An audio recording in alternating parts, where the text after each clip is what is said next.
Class 10th में lesson number 16 chapter number 16 हम लोग देखेंगे। चैप्टर नेम है sustainable management of natural resources, यानी प्राकृतिक संसाधनों का संपोषित प्रबंधन। इसमें हम लोग देखेंगे कि जो भी आपके नेचुरल रिसोर्सेज या ऐसी चीजें जो प्रकृति के द्वारा पृथ्वी पर रहने वाले जीवों के लिए उपलब्ध है, उनका हम लोग प्रबंधन कैसे कर सकते हैं, या हर जगह पे उनका जो दुरुपयोग हो रहा है उसको हम लोग कैसे रोक सकते हैं। तो सबसे पहले तो हम लोग ये देखेंगे कि प्राकृतिक संसाधन क्या है। प्राकृतिक संसाधन, तो प्राकृतिक संसाधन वह है मनुष्य की आवश्यकताओं की पूर्ति के लिए प्रकृति रूप से जो भी उसको ऊर्जाएं या पदार्थ मिलते हैं उसको हम लोग प्राकृतिक संसाधन कहते हैं, जिसका मानव उपयोग करता है। उसके बाद से बच्चों प्राकृतिक संसाधन जो होते हैं वो मुख्यतः दो तरह से होते हैं। पहला है नवीकरण योग्य संपदा और दूसरा है अनवीकरण योग्य संपदा। तो नवीकरण योग्य संपदा वायु, जल और मृदा तथा जीव आते हैं, यानी कि ऐसी संपदाएं नेचर से या प्रकृति से पाई जाने वाली ऐसी संपदाएं जो उपयोग होने के बाद से दोबारा रासायनिक चक्र या रासायनिक प्रक्रियाओं के द्वारा पुनः हमको प्राप्त हो जाते हैं, उसको हम लोग कहते हैं नवीकरण योग्य संपदा, जैसे कि वायु, जल, मृदा और जीव है। लेकिन अनवीकरण योग्य संपदा में ऐसी संपदाएं जो उपयोग होने के बाद से पुनः हम लोगों को प्राप्त नहीं हो सकती हैं। एक बार इनका उपयोग कर लिया तो दोबारा इनको हम लोग प्रयोग नहीं कर सकते। ऐसी संपदाओं को हम लोग कहते हैं अनवीकरण योग्य संपदा, जैसे कि कोयला, खनिज है, ठीक ना, फिर से खनिज तेल है, पेट्रोलियम है, ये सारी चीजें हैं। ये प्रकृति रूप से या पृथ्वी से अगर ये एक बार खत्म हो जाए तो फिर इनका निर्माण होने में बहुत सारे साल या कई हजार वर्ष भी लग जाते हैं। तो स्टूडेंट्स, तो अब हम लोग इसके आगे देखेंगे कंजर्वेशन ऑफ नेचुरल रिसोर्सेज या प्राकृतिक संपदा का संरक्षण।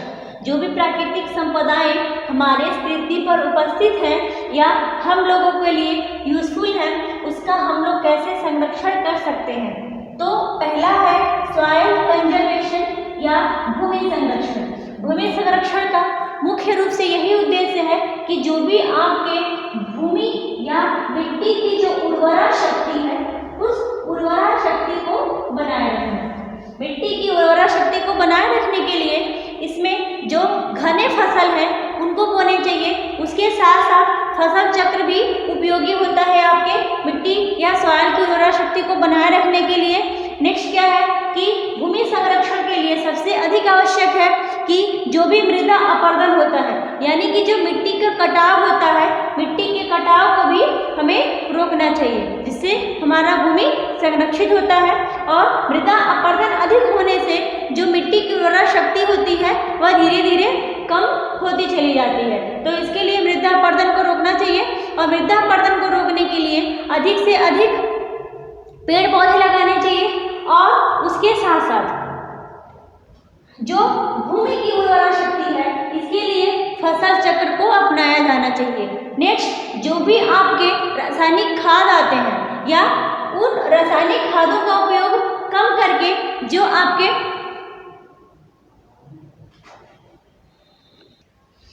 जैविक खाद का उपयोग अधिक करना चाहिए। जैविक खाद के उपयोग के साथ साथ जो ढलान वाले क्षेत्र होते हैं तो ढलान वाले क्षेत्रों पर सीढ़ीदार खेत बनाने चाहिए।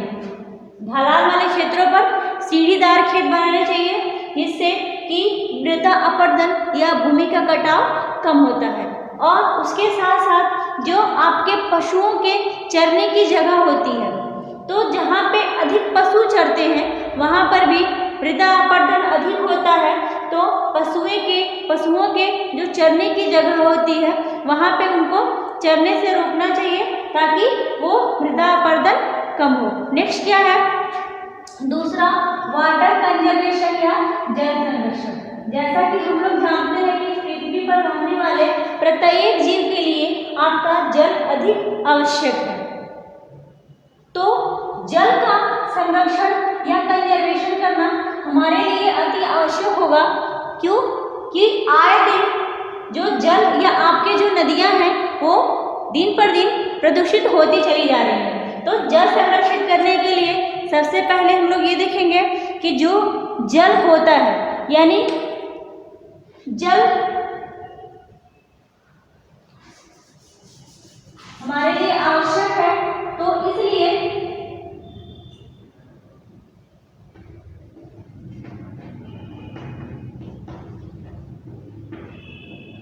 वृक्षारोपण, सबसे पहले कि हमको जल संरक्षण के लिए वृक्षारोपण अधिक मात्रा में करना चाहिए, क्योंकि वृक्षारोपण जब अधिक होता है उस कंडीशन में भूमिगत जल जो होते हैं वो अधिक होते हैं, क्योंकि जल को सुरक्षित करने का यह बहुत ही अच्छा उपाय होता है। क्योंकि वृक्ष जो होते हैं उनकी जड़ें जल को अवशोषित करती हैं, यानी वृक्ष वाले जगहों पर अंडरग्राउंड वाटर की या भूमिगत जल की मात्रा अधिक होती है। उसके साथ साथ वर्षा वाले क्षेत्रों में जहाँ पे अधिक वर्षा होती है उन जगहों पर पानी को स्टोर या एकत्रित करके रखना चाहिए। और उसके साथ साथ जो आपके जलाशय होते हैं, जैसे कि और तालाब हो गए, झील हो गए, झरने हो गए, इनको प्रदूषित नहीं करना चाहिए। नदियाँ हो गई, तो नदियों में जितने भी फैक्ट्री के अनर्गल वाटर होते हैं, पानी होता है, जो भी वेस्ट वाटर, तो उस वेस्ट वाटर में बहुत सारे केमिकल्स मिले होते हैं। घर के से निकलने वाले जितने भी वाटर होते हैं, नालियों से होते हुए लोग शहरों का सारा कचरा लाके नदियों में डालते हैं, जिससे हमारी नदियाँ प्रदूषित होती हैं। उसमें रहने वाले जीव, पेड़ पौधे सभी को हानि पहुँचता है। तो जो भी कचरे हमारे घरों से निकलते हैं या फैक्ट्रियों से निकलते हैं, उनको पानी वाले हिस्से में या जो भी आपकी नदियाँ हैं या जहाँ पे वाटर अधिक मात्रा में पाया जाता है उसमें नहीं फेंकना चाहिए। किसी भी मृत जीव को लोग क्या करते हैं, कोई मरा जंतु है उसको नदियों में ला के फेंक देंगे, तो मृत जीवों को भी नदियों में नहीं फेंकना चाहिए। ये सारे आपके हो गए वाटर कंजर्वेशन। इसके साथ साथ पानी, कुछ लोग ऐसे भी होते हैं इसका उपयोग अधिक करते हैं, बिना मतलब का करते हैं, जैसे कि अधिक पानी उपयोग करना। घरों में बहुत लोग क्या करते हैं, बिना मतलब का वाटर वेस्ट करते हैं। जैसे अगर कोई काम करते रहेंगे टैप को खुला छोड़ देंगे, तो इन सब चीज़ों पर भी ध्यान रखना चाहिए। नेक्स्ट आपका है बच्चों फॉरेस्ट कंजर्वेशन या वन संरक्षण। वन भी हमारे लिए प्राकृतिक संपदा है, जिससे हम लोगों को लकड़ियाँ, बहुत सारी औषधियाँ, फर्नीचर के लिए लकड़ियाँ और फल, बहुत सारी चीज़ें हमको जंतुओं से वन से मिलता है। इसके साथ साथ जंतुओं के लिए वन जो होता है एक आश्रय का काम करते हैं, यानी कि जंतुओं को भोजन और आवास इस वन में ही उनको मिलता है। तो वन को संरक्षित करना हमारा दायित्व है। उसके साथ साथ जो वन होते हैं इनमें बहुत लोग पेड़ों का कटाव करते हैं, तो अधिक पेड़ों का कटाव न करके हम लोग जब भी पेड़ काटते हैं उस कंडीशन में एक से अधिक पेड़ लगाने चाहिए। यानी पेड़ जितना काटेंगे नहीं उससे अधिक पेड़ लगाएंगे तो हमारे वन संरक्षित रहेंगे। उसके साथ साथ अधिक वनों का जो कटाव होता है, वनों का कटाव अधिक होगा तो भी क्या होंगे, पेड़ का कटाव अधिक होगा और पौधे हम लोग लगाएंगे नहीं, तभी हमारा जो वन होगा वह विलुप्त होता चला जाएगा। इसके लिए जिससे मृदापर्दन, उसके साथ साथ जल संरक्षण पे भी इसका ज़्यादा असर पड़ेगा और जो भी आपके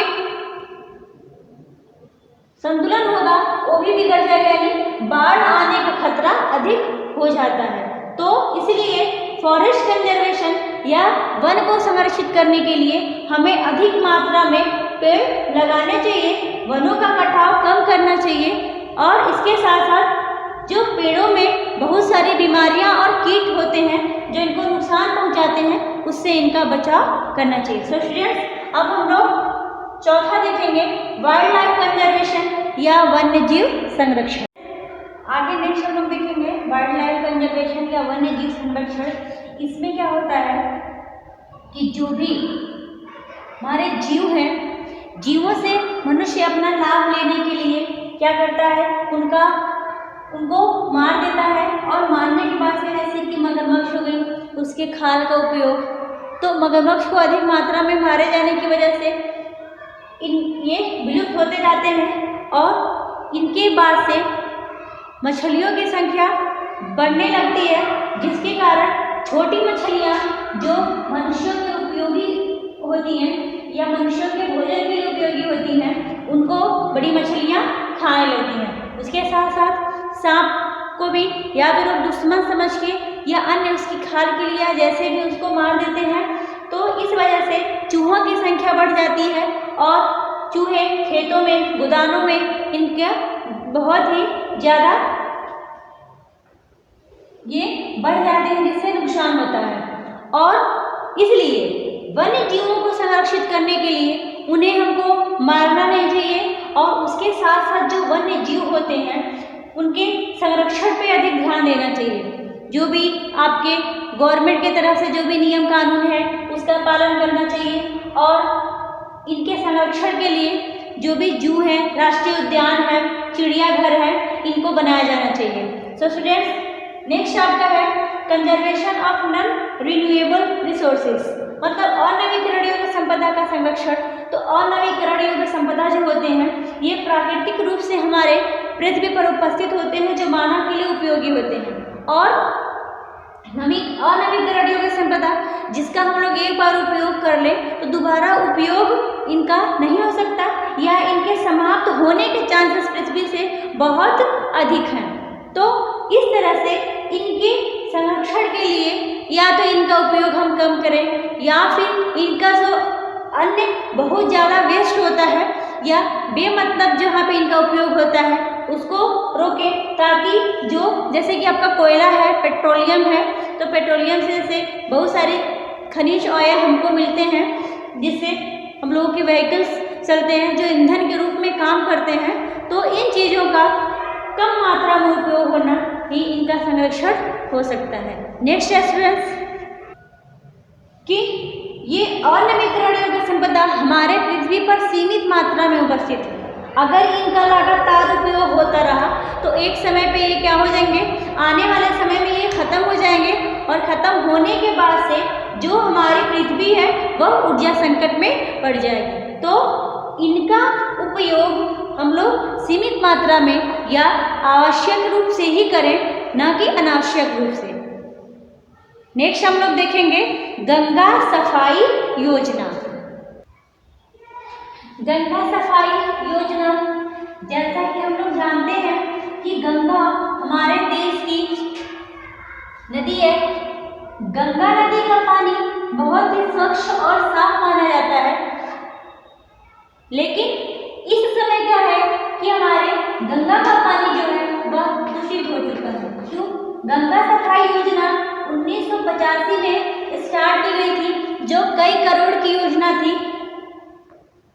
गंगा के जल का दूषित होना यह दर्शाता है कि जैसे कि हम लोग जानते हैं मानव जो होता है, मानव के आंत में कोलीफॉर्म नामक जीवाणु पाया गया जो रोगजन्य जीवाणु है और यह जल में उपस्थित होता है, जो जल को संदूषित करता है। और उस दूषित जल को यूज करने वाले, उपयोग करने वाले जो भी मनुष्य होंगे उनको उनके आंत में कोलीफॉर्म नामक बैक्टीरिया उपस्थित होता है। गंगा नदी क्या है? तो गंगा नदी बंगाल की खाड़ी से लेकर गंगा सागर तक 25,000 किलोमीटर की यात्रा तय करती है। इसमें इसके तट पर आने वाले कुछ ऐसे राज्य हैं जैसे कि आपका यूपी है, उत्तर प्रदेश है, बिहार है। इन सारे राज्यों से होकर के गंगा नदी आपकी गुजरती है। तो कई राज्यों से होकर जब गुजरती है तो लगभग 100 किलोमीटर तक की दूरी तक शहरों से निकलने वाले जितने भी उद्योगों के कचरे होते हैं, शहरों के कचरे होते हैं, कंपनियों के जो गंदे पानी होते हैं या केमिकल्स वाले वाटर होते हैं, उस सारे पानी को गंगा नदी में बहाया जाता है। यानी कुछ राज्यों से होकर जब गंगा नदी गुजरती है तो उसको नदी नहीं, गंदगी इतनी बहाई गई है उसमें कि वह एक नाले के रूप में परिवर्तित हो गया है और गंगा का पानी इन सारे मटेरियल की वजह से दूषित होता है। सो स्टूडेंट्स, इसलिए गंगा सफाई योजना सन 1985 में चलाई गई, जो कई करोड़ की योजना है, लेकिन उसके साथ साथ भारत के नागरिक होने की वजह से हम लोगों का भी ये दायित्व बनता है प्रत्येक नागरिक का कि इसके सफाई में या जल को दूषित होने से बचाने में हम लोग अपना योगदान दें।